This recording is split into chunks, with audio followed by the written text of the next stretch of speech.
U.S. Open week, and I'm here with Hale Irwin, a man synonymous with the U.S. Open. You won it in 1974. They said it was a massacre. How'd you do it? Well, it was extremely difficult golf course. Winged Foot in 1974, they call it the massacre, and rightly so, because it massacred the players.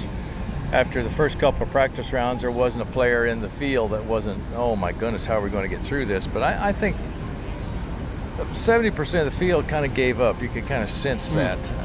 Maybe a little less experienced players, people that weren't quite accustomed to playing. I wasn't, certainly, but I just felt like maybe my college football background gave me a leg up in the effort department. Certainly, I didn't out-talent the golf course, and my talents weren't any greater than anybody else, but I think it helped me kind of through the discipline of sticking with a game plan, if you wish, because it was fairways and it was greens, and pars were like birdies.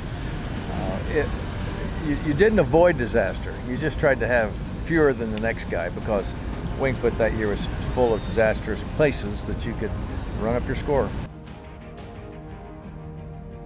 You know, as an individual, you don't go to bed at night thinking, I thought I got to win a major. I got to win a major. If I don't, I'm going to be a failure. You don't think like that. You know, that's the next step. And in golf, you know, it's baby steps. Because these guys are, when I come out at 21 years old, these guys are so much better than me. It was frightening. But so it's baby steps. Every day learning something, improving something. And at that point in stage in 1988, it was to play better in some bigger tournaments. You know, the U.S. Open. I'd already had a good record in the Open, but I hadn't won. And the next step, obviously, was to win a major. But you don't put your head on the pillow every night putting pressure on yourself. Yeah, that was the thing with me, because I had played in 67 and ended up being Rookie of the Year, and I played in 68, even won the U.S. Open. And in 69, I kind of gunned it around a little bit in 70.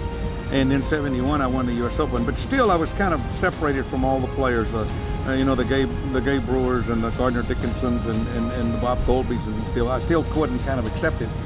And then when I won the U.S. Open in a playoff and beat the best player in the world, I really felt for the first time that belonged to the fraternity. Yeah, that was a great feeling for me. Yeah. What's so hard about it is that it's our hardest test, number one. It's the U.S. Open. It's our biggest event. It's our national championship. There's more pressure there.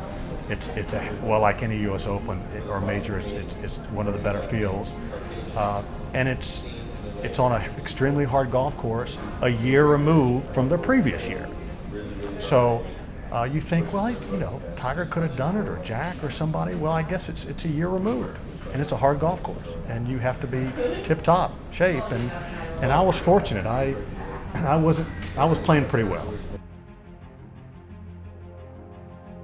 50 years ago, you made your first appearance at Olympic Club. Right. You played with a skinny little 19-year-old. Tell me about that. Johnny Miller. Yeah. Yeah, he was very young, had the long hair, and kept brushing it back. And you know, we didn't see guys where I came from with long hair too much out of El Paso.